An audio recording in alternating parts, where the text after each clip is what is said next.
It is April 26th, and the reading today is from the Book of Awakening by Mark Nepo. It is a trend. I am doing it every single day of this year.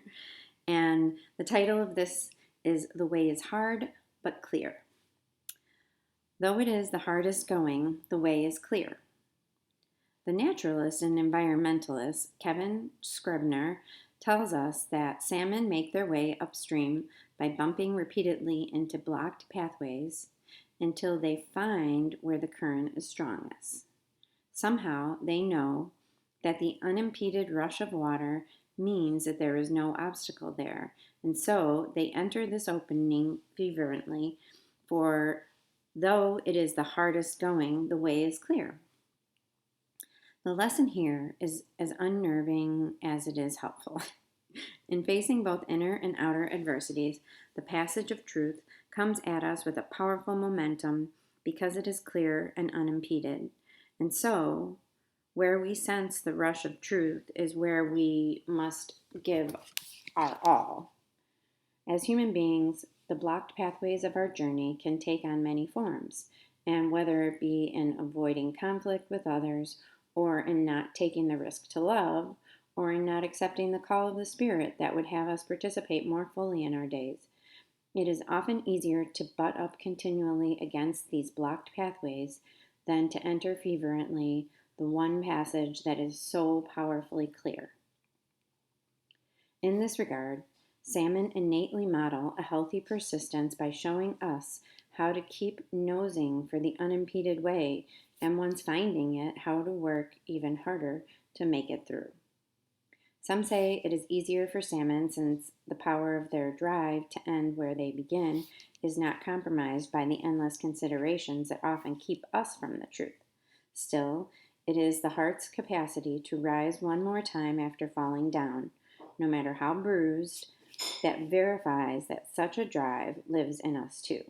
Like salmon, our way depends not just on facing things head on, but in moving our whole being through. So the activities for today are center yourself and bring to mind something you are avoiding. It might be making a life decision or asking for what you need in a relationship. Breathe evenly and nose around the energy of the avoidance.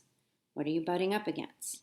Identify the resistance. Which part is coming from you, which part from others?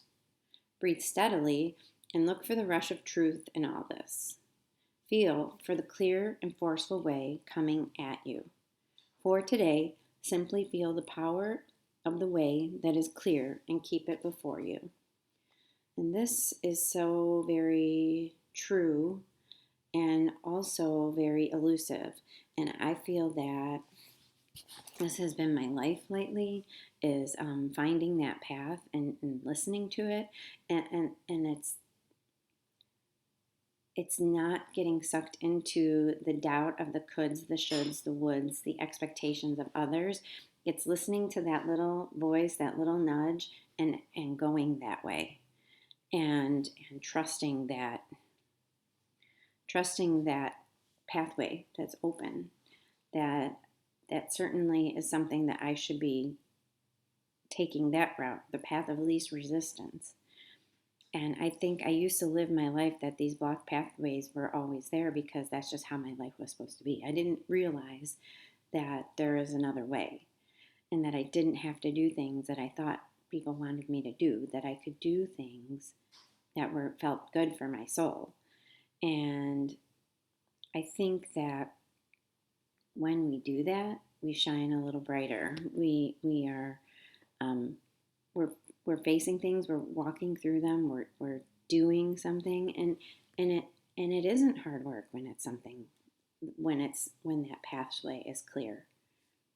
You do work, you still take action, but it's not as hard. And I think that's what the salmon have figured out. So I hope you listen to your call today. I hope you listen to your nudge. I hope you do the things that feel right. And I will be back again tomorrow. You can check me out at vickyrude.com. Please subscribe. I believe it's over here. It might be over there. I don't know. Subscribe